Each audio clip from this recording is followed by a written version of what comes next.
शहर में रहने वाली निहारिका की शादी गांव की राम से हो जाती है।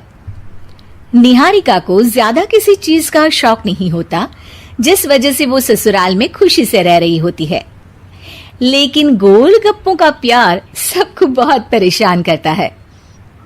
देखो जी, हमारी शादी को ना 1 हफ्ता हो गया और मुझे गोलगप्पे खाए हुए पूरे 7 दिन बीत गए। इतने लंबे समय तक अपने गोलगप्पों के बिना मैं आज तक नहीं रही। ओहो, आई बड़ी गोलगप्पे खाने वाली। हुक्म तो ऐसे चला रही है जैसे तेरे पापा ने हमें यहाँ कोई दुकान खोल कर दी हो। बेटी तो दी है ना, अब उसे थोड़े गोलगप्पे तो आप भी खिला सकते हैं ना। अरे देखो तो जरा, नास पीटे गोलगप्पों के पीछे कैसे कैंची की जैसी जुबान चल रही है इसकी। देखिए मम्मी जी, आप भले मुझे कुछ भी बोलिए, लेकिन अपने गोलगप्पों के लिए मैं कुछ नहीं सुन सकती। हाँ, अरे मैं तुम्हें गोलगप्पे खिला दूंगा, थोड़ा सब्र तो करो। पिछले 7 दिनों से सब्र ही तो कर रही हो ना। अरे गोलगप्पे ही तो है, इतना बेचैन क्यों हो रही हो? आ जाएंगे। सुनो जी, हम लड़कियां पति के बिना रह सकती हैं, पर गोलगप्पों के बिना नहीं, कभी नहीं। वो मेरा पहला और आखिरी प्यार है। निहारिका की बात सुनकर उसकी सास और पति सिर पकड़कर बैठ जाते हैं। जिसके बाद राम गोलगप्पों का इंतजाम करने घर से बाहर चला जाता है। कुछ देर बाद वो गोलगप्पे लेकर घर वापस आता है, जिन्हें देखकर निहारिका सारे काम छोड़कर खुशी से भागते हुए राम के पास आती है। तुम आ गए? इतनी देर क्यों लगाए? पता है ना मैंने तुम्हें कितना मिस किया। अरे थोड़ी देर पहले ही तो घर से गया था। क्या तुम? अरे मैं तो अपने गोलगप्पों से बात कर रही हूँ, तुमसे नहीं। निहारिका का गोलगप्पों के लिए ऐसा प्यार देखकर राम हैरान रह जाता है। अब वो गोलगप्पों को प्लेट में अच्छे से सजाकर उन्हें खाने बैठती है, लेकिन पहला गोलगप्पा खाते ही वो गुस्से में प्लेट खिसका देती है। ये कैसे घटिया गोलगप्पे उठा कर ले आए? न पानी में स्वाद, न गोलगप्पों में। हाय हाय, महारानी के नखरे तो देखो, इन्हें गोलगप्पे में भी अलग अलग स्वाद चाहिए। ठीक है, आप लोग इस पर बहस मत शुरू कर देना, मैं ना कल दूसरी जगह से खरीद लाऊंगा, ठीक है? अगले दिन राम निहारिका के लिए गांव में दूसरी दुकान से गोलगप्पे खरीद कर लाता है, पर उसे वो भी पसंद नहीं आते। जिसके बाद बहुत दिनों तक यही सिलसिला चलता रहता है, जिसमें राम अपनी पत्नी के लिए दूसरे गांव तक जाकर वहां से भी गोलगप्पे खरीद कर लाता है। पर निहारिका को कहीं के कोई भी गोलगप्पे पसंद ही नहीं आते। तुमको तो अच्छे गोलगप्पे की पहचान करना आता ही नहीं है।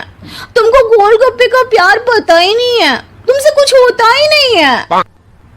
अरे तुमसे बहुत होता है तो तुम खुद कर लो ना। सास की बात पर निहारिका बैग पैक करके घर से जाने लगती है, जिस पर राम उसे रोकते हुए कहता है, अरे इतनी सी बात पर कोई घर छोड़कर जाता है क्या? मैं कल शहर जाकर तुम्हारी पसंद के गोलगप्पे ले आऊंगा, ठीक है? आपको कहीं जाने की जरूरत नहीं है, मैं ही शहर चली जाती हूँ और घर छोड़कर नहीं जा रही, गोलगप्पे खाने जा रही हूँ। ये कहकर निहारिका शहर में अपने पापा के घर चली जाती है, जहाँ पर वो सुबह के नाश्ते से लेकर रात के खाने तक में मन और पेट भर कर गोलगप्पे खाती रहती है, जिससे उसकी तबीयत खराब हो जाती है और उसे अस्पताल में एडमिट करना पड़ता है।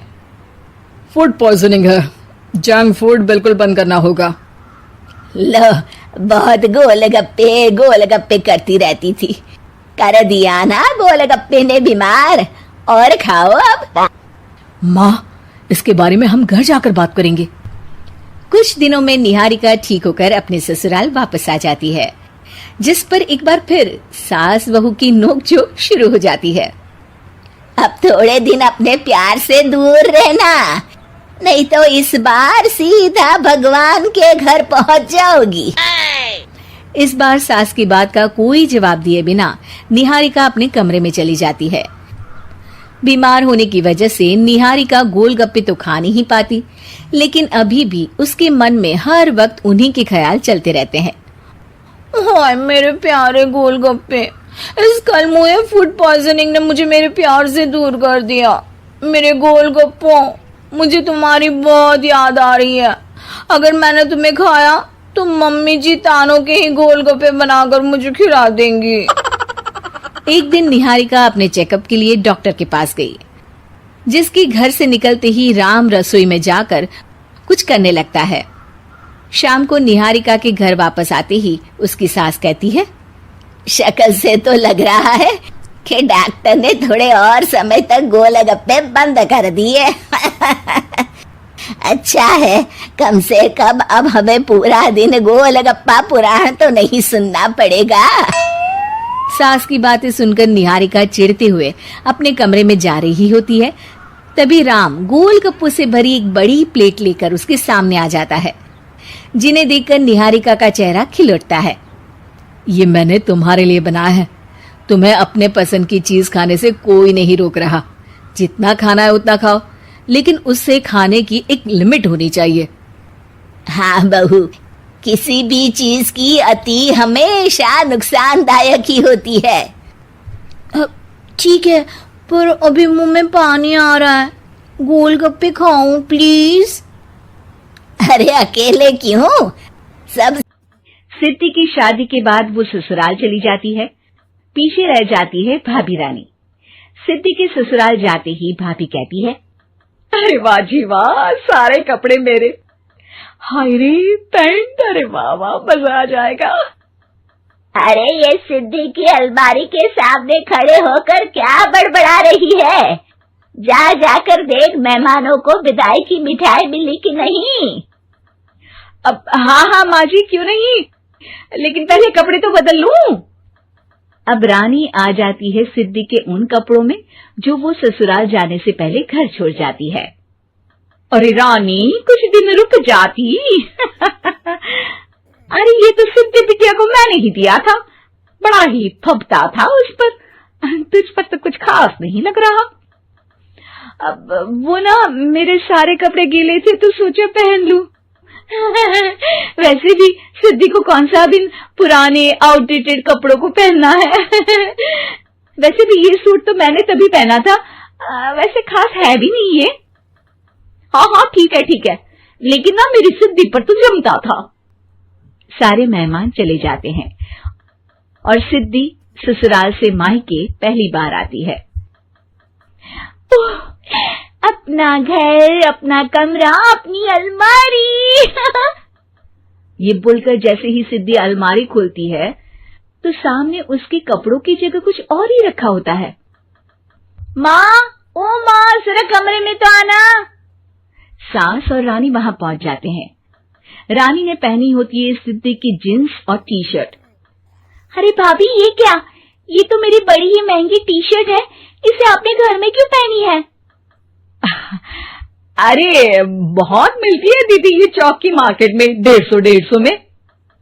ओ भाभी प्लीज, ये एरोपोस्टल है, 2000 की एक टी शर्ट। ओहो, 2000 में तो दीदी 4 साड़ी आ जाए। अब क्या बोलूं? भाभी, ये मेरी अलमारी में छोटू के कपड़े, तो मेरे कपड़े कहाँ हैं? मेरी अलमारी में?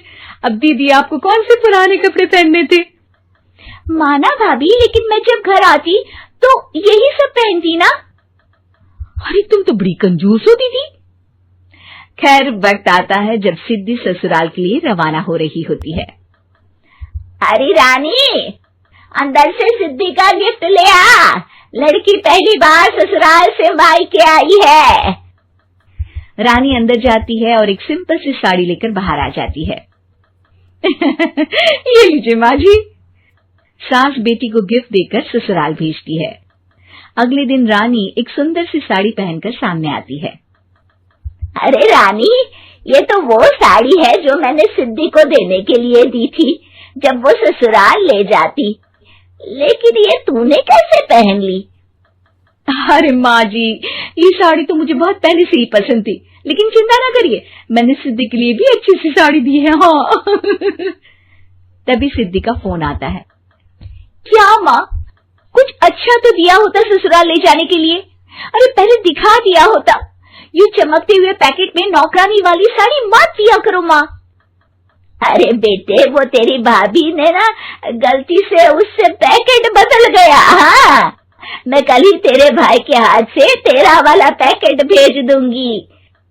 अरे रहने दो माँ, आई एम श्योर भाभी ने अभी वही साड़ी पहनी होगी जो तुमने मेरे लिए रखी थी। तुम तो समझ नहीं पाई उनको। खैर छोड़ो, मैं ज्यादा बोलती अच्छी नहीं लगती, रहने दो। आपको उन्हीं के साथ रहना है, फिर बात करेंगे। सास को रानी पर गुस्सा आ जाता है। वो उसके कमरे में जाती है जहाँ वो शादी का एल्बम देख रही होती है। रानी, मार्केट जाकर एक ऐसी ही साड़ी लेकर आ। कल प्रतीक जाकर सिद्धि के घर दे आएगा। अरे क्यों माँ जी, कितनी साड़ी देनी है दीदी को? यहाँ कोई सेल लगी है क्या? अरे चुप कर, मेरे बेटी के हिस्से की साड़ी खुद पहन ली, अब ज्यादा ज्ञान बांट रही है। एक दिन सिद्धि का फोन आता है। माँ, मेरी सास ने आप सबको खाने पर बुलाया है। सारे लोग सिद्धि के ससुराल खाना खाकर वो लोग निकल रहे होते हैं कि सिद्धि की सास सभी को गिफ्ट देती है। अरे बहन जी, बेटी के घर का खाना खा लिया, यही बहुत है, जो आप ऊपर से गिफ्ट भी दे रही है। अरे बहन जी, आप भी कहाँ इन बातों पर विश्वास कर रही हैं। सास सभी को गिफ्ट देती है, लेकिन रानी को जो साड़ी देती है वो अजीब सी हरे रंग की लाल रंग की बड़ी छाप वाली होती है। अरे छी, ये कौन पहनेगा? सासू माँ को तो जरी वाली इतनी सुंदर, और मेरे लिए ये नौकरानी वाली। अरे भाभी, दरअसल मैं जब भी घर आती थी आप वापसी में ऐसी ही साड़ी देती थी ना, तो माँ ने सोचा कि आपको आपकी पसंद की ही साड़ी क्यों ना दी जाए। बेचारी रानी, बोलती भी तो क्या। सिद्धि और सास रानी का चेहरा देखकर हंसने लगती है, तो रानी समझ जाती है कि अपने ही बिछाए जाल में वो फंस चुकी है।